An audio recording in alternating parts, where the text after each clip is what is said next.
The next person that comes in, if they obtain it through flatteries, it would mean that that person was already speaking with people about trusting them and being, and them getting what they need and what they want, and right, they're being nice and kind and they're talking these things through. And let's just say, like in our circumstance, let's just say Donald Trump. I'm just going to use his name because I need somebody to talk about. He convinces people, hey, I would be a great person, right? Well, what if he can't be a president? What if he can't run? What if there's litigation or whatever the case may be? And so I started thinking, well, what is the sequence in the United States? What's the sequence of events for a person to reach presidency?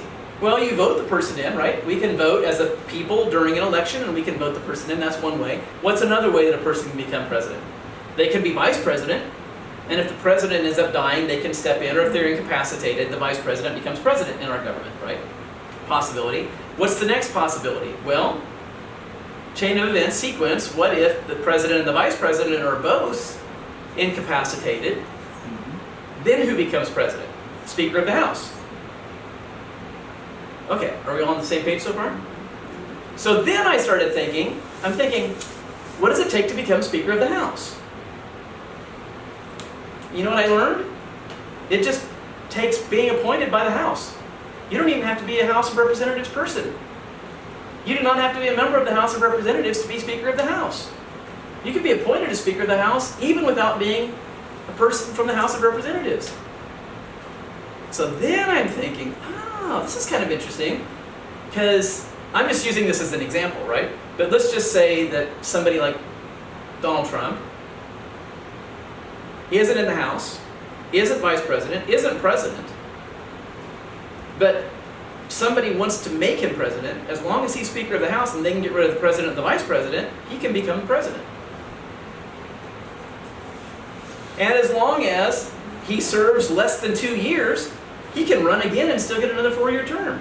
On top of that, he could actually be the first president since Washington to serve 10 years, in theory, if this were to play out. So in my mind, I'm looking at this and I'm thinking, this is kind of fascinating, right? I mean, I'm watching this because I'm fascinated by this. Could this play out? Could this be an example of what could happen? Or maybe it's the actual thing that Scripture's talking about. I don't know. I don't have any idea.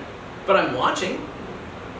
Because this Scripture says the person who's the beast, says that he gains the kingdom peaceably, obtaining the kingdom by flatteries. Let's keep going. With the arms of a flood, they'll be overthrown from before him, and also the prince of the covenant, and later on it keeps going, blah, blah, blah, we're going to skip. All the way down to verse 30. Verse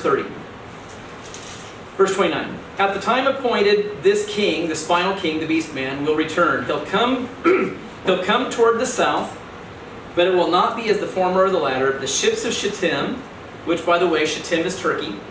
So the ships of Turkey will come against him. Now, Turkey is in the Mediterranean Sea, right? Turkey's sticking down here. So if ships are coming toward Turkey, that means they're coming from the west.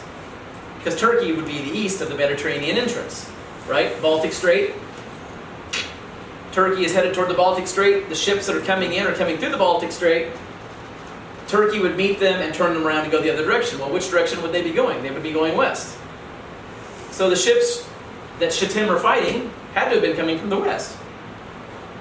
The ships of Shittim or from Turkey will come against him. Therefore he will be grieved and he will return. He'll go back the way he came. He'll have indignation against the Holy Covenant, and this is what he will do.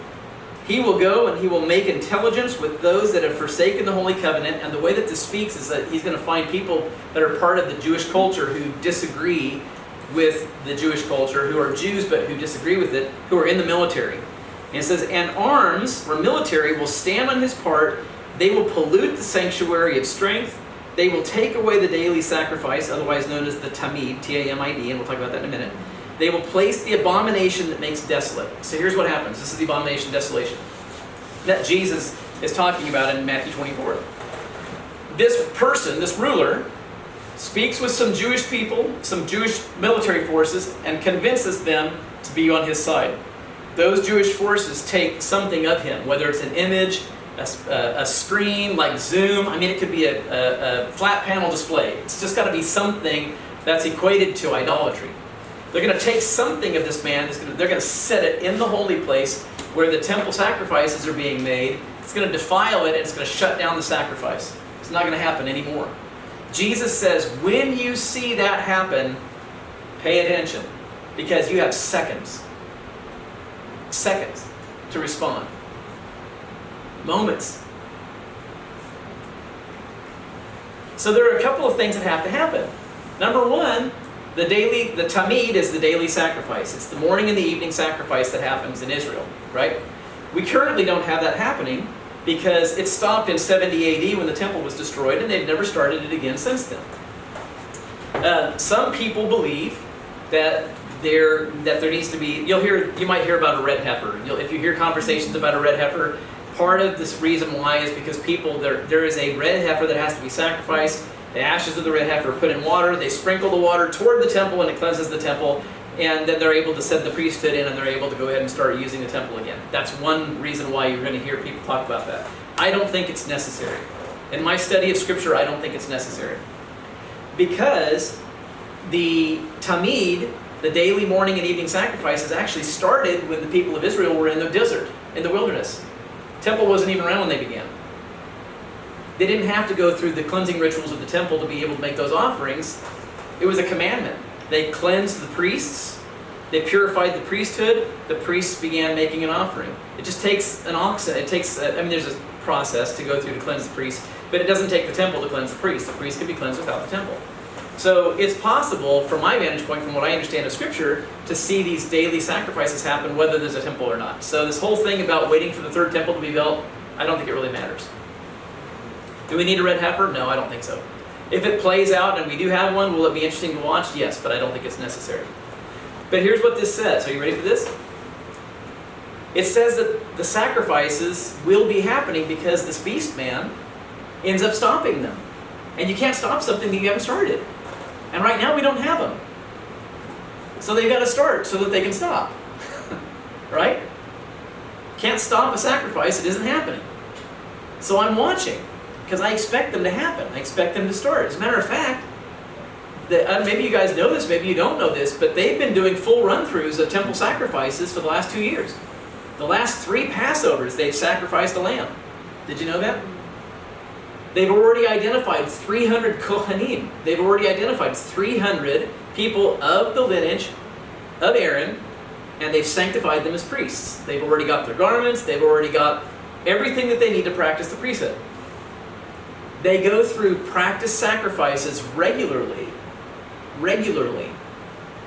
The Yom Kippur that we just had, Rosh Hashanah, Passover, they're doing sacrifices, and they're calling them practice sacrifices because they don't want to get stoned by Islam. They're calling them practice. But I've watched the videos. I've watched them sacrifice a lamb. They're going all the way through it, the whole blood sacrifice. Matter of fact, they've made an altar. Scripture says that the altar cannot be cut with human hands. So you know what they did? They made an altar out of cement blocks. Because that's stone that's not cut by hand. The thing comes apart. It's like 8 pieces. They can move it anywhere they want to and reassemble it. It's just a bunch of cement stones that make a temple. Go out and Google it. You can see it. All these things are already happening. They've already identified the priesthood. They've already sanctified the priesthood. They've already started making the sacrifices. Now, it's not public and we're not watching, but you can go out on Google and you can watch the videos because there are videos out there. This says it's going to be happening daily. It's going to be a morning and an evening sacrifice. Morning and an evening sacrifice. We don't have to have the temple for it. There just has to be an altar and a priest. And as long as we've got that, we can do it. I think we're right at the door on that. So there are other places in Daniel that talk about it, that talk about the abomination of desolation.